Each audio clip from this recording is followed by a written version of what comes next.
বিয়ের পরের জীবনটা মেয়েদের জন্য অদ্ভুত, সুন্দর হলেও অদ্ভুত। সকলে বলে স্বামী ভালো হলেই শ্বশুরবাড়িতে থাকা যায়, কষ্ট হলেও থাকা যেতে পারে। স্বামী ভালো না হলে থাকা ইম্পসিবল। আমার ক্ষেত্রেও ঠিক তেমন বলা চলে কিনা জানি না, তবে আমার থাকা চলে। স্বামী সহ শ্বশুর শাশুড়ি সকলেই ভালো, সকলেই ভালোবাসে, আমিও ভালোবাসি তাদের, শ্রদ্ধা করি। কিন্তু কোথাও যেন এই ভালোবাসার মধ্যেও চাপা কষ্ট রয়ে যায় আমার অন্তরকোণে। প্রতিদিন যখন সকাল সকাল ঘুম থেকে উঠে এঁটো বাসন ধুই, ঘর মুছি, তখন খুব করে মনে হয়, ইস, আমার মাকে এতগুলো বছর এসব করতে হয়েছে, আমি থাকতেও। মা যখন সকালে ঘুম থেকে ডাকতো, আমি বালিশ কানে চেপে চুপ করে শুয়ে থাকতাম, উঠতাম না। এমনও দিন গিয়েছে মা অসুস্থ, আমি তবুও গভীর ঘুমে। মা বকাঝকা করেও কাজ করে নিত, কিন্তু আজ যখন নিজ ইচ্ছায় এসব করি, তখন বুক কেঁপে ওঠে, কষ্ট হয় মনে। তখন যদি মায়ের কষ্ট বুঝতাম, একটু সাহায্য করতাম, তাহলে মায়ের কষ্ট কমতো। শ্বশুরমশাই যখন অফ টাইমে বলেন, বৌমা চা দাও তো এক কাপ, তখন মনে পড়ে বাবা সকাল সন্ধ্যা ছাড়া চা করতে বললেই চিল্লিয়ে বাড়ি মাথায় করতাম প্রথমে, তারপর চা দিতাম। কিন্তু আজ নিঃশব্দে করে দিই, রাগও তেমন আর আসে না। শ্বশুরমশাই কানে কম শোনেন, বয়স হয়েছে তাই হয়তো। একটা কথা বললে শুনতে পান না, বারে বারে জিজ্ঞাসা করেন।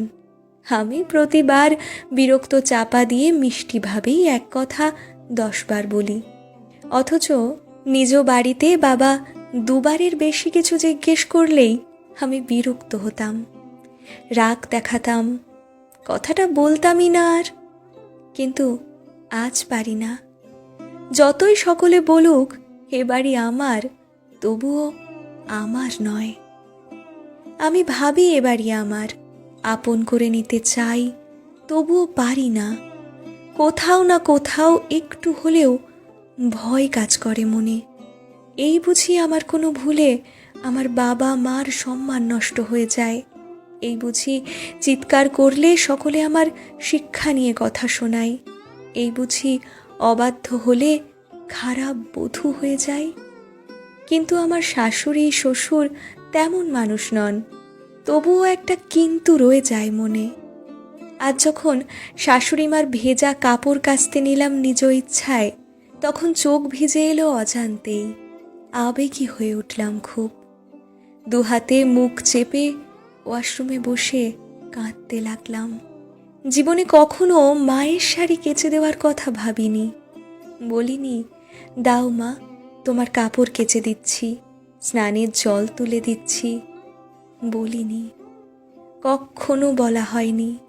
অথচ সে আমার মা, আমার ছোট বড় সব আবদার রাখে। আমি তার জন্য কিছুই কেন করলাম না তার কাছে থেকেও? নিজের বাড়ি হয়েও এত স্বার্থপর কেন ছিলাম তখন?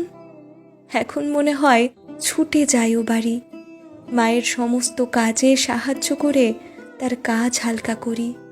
কিন্তু এখন পারবো না। বুঝতে পারলেও এখন অনেকটা দেরি হয়ে গিয়েছে, সময় চলে গিয়েছে, আর ফিরে আসবে না। আমি বড্ড বোকা ছিলাম তখন, বড্ড বোকা।